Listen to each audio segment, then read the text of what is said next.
जो सनातन की ताकत जो है उसके बल पर अपनी शक्ति का प्रदर्शन करता है।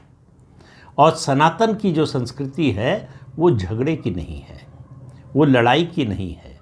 हम 10,000 साल के इतिहास में हमने किसी देश पर चढ़ाई नहीं की, किसी देश पर कब्जा नहीं किया।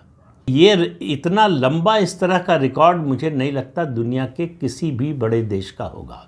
तो विदेशों में अंतर्राष्ट्रीय मंच पर झंडा गाड़कर आ चुके हैं प्रधानमंत्री नरेंद्र मोदी, लेकिन ये अगर हम समझें कि उनकी चुनौतियां ख़त्म हो गई हैं, उनके सामने जो संकट है वो ख़त्म हो गए हैं, तो वो ठीक नहीं होगा, वो सही आकलन नहीं होगा।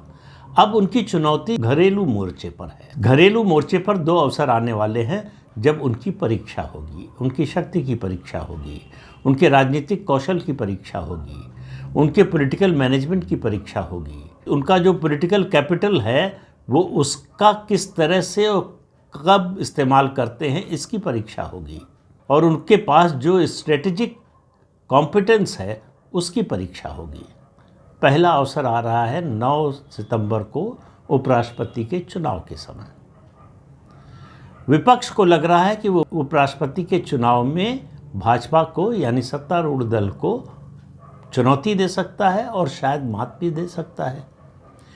अब इस तरह की गलतफहमी में जीने से तो कोई किसी को रोक नहीं सकता है, लेकिन मामला कुल ये है कि जो शक्ति संतुलन है, और शक्ति संतुलन की बात जब मैं कह रहा हूँ तो दोनों सदनों को मिलाकर जो संख्या बल है उसके अनुसार किसी भी बड़े साझीदार दल का, यानी एनडीए की बात कर रहा हूँ, अलग होना या फिर कोई अलग स्टैंड लेना, अगर ऐसा होता है, जिसकी संभावना अभी तो नहीं दिखाई दे रही है और मुझे लगता नहीं कि होगी भी, लेकिन विपक्ष कोशिश कर रहा है।